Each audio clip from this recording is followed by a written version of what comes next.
Okay, we really need to discuss some critical security updates from Apple, things affecting iPhones, Macs, stuff people need to know about right now. Yeah, absolutely. And these aren't just, routine bug fixes. Apple's talking about vulnerabilities that were actually being used in extremely sophisticated targeted attacks. Actively exploited. That's the key phrase here, isn't it? It is. This was happening. We're looking at issues in Core Audio, our Pack hack, also WebKit, and even something called pointer authentication. Right. So let's maybe break these down. It's important people understand the risk and, well, what they need to do.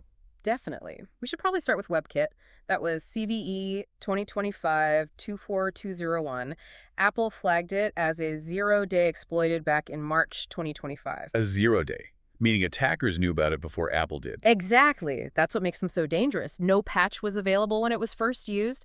This specific one was described as an out-of-bounds write issue. Okay, and out of bounds right. What does that actually mean for someone using, say, their iPhone or Mac? What's the danger? So think of WebKit, the engine Safari uses, as having a sort of fenced-off area, a sandbox, for website data. Right, to keep things contained. Precisely. But this flaw let attackers craft a malicious website that could essentially write data outside that fence, outside its proper boundary. And getting outside the sandbox is bad Because that sandbox is what isolates web stuff from the rest of your system.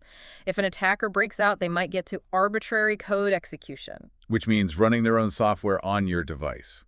Basically, yes. Running commands, installing things, potentially taking control. It's serious. That sounds pretty scary. Which devices were hit by this? It was iPhone XS and newer models, quite a few iPad models too, Macs running macOS Sequoia, and even the Apple Vision Pro. Okay, but Apple did push out emergency updates for this back in March, right? They did, thankfully. March 11th saw updates like iOS 18.3.2, iPadOS 18.3.2, macOS Sequoia 15.3.2, visionOS 2.3.2, and Safari 18.3.1. And importantly, they didn't forget older devices. No, they extended protection, so updates also went out for iOS and iPadOS 16, 16.7.11, and even version 15, so 15.8.4.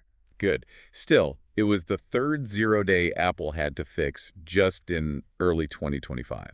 Yeah, it highlights the kind of pressure they're under, the threats that are out there constantly. Okay, let's move to the next one. Core Audio. CVE 2025-31200. That sounds like it's about sound processing. Exactly right. Core Audio is, well, fundamental to how iOS and iPadOS handle any audio. The issue here was a memory corruption flaw. Memory corruption. And How's that work? If your device processed a specially made malicious media file like an audio file, this flaw could let an attacker execute their own code. Think of it like confusing the device's short-term memory so the attacker can slip instructions in. So just playing something could potentially compromise the device? You wouldn't even need to click a bad link. That's the really worrying part. No user interaction needed beyond just processing the audio. Apple worked with Google's threat analysis group on this one. Google Tag, right. They find a lot of this stuff. They do. And the fix involved improved bounds checking, making sure data stays where it's supposed to stay. The fact it needs no interaction makes it seem perfect for, well, targeted attacks against specific people. Absolutely.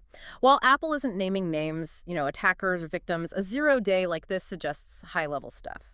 Espionage, attacks on activists, journalists, maybe state-sponsored groups. Okay, and the last major one was about pointer authentication. CVE 2025-31201.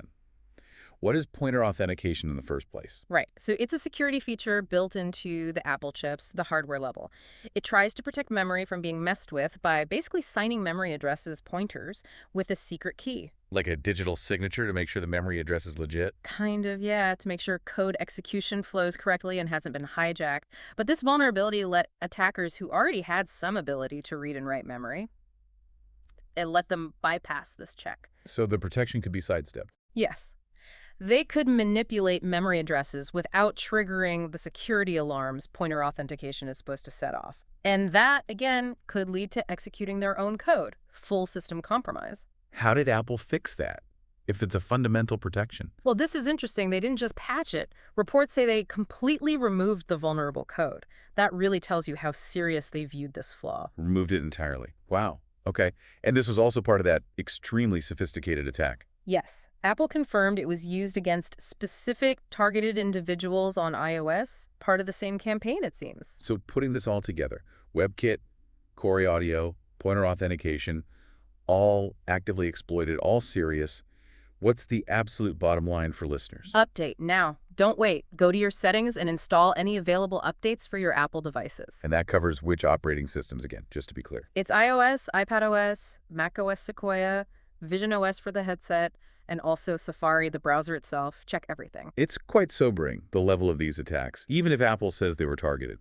Right, even if they were targeted initially, everyone should update. It's the only way to be sure you're protected against these specific flaws and potentially others that might use similar techniques. Absolutely. Patching is crucial. It really is. This whole situation is a stark reminder, isn't it?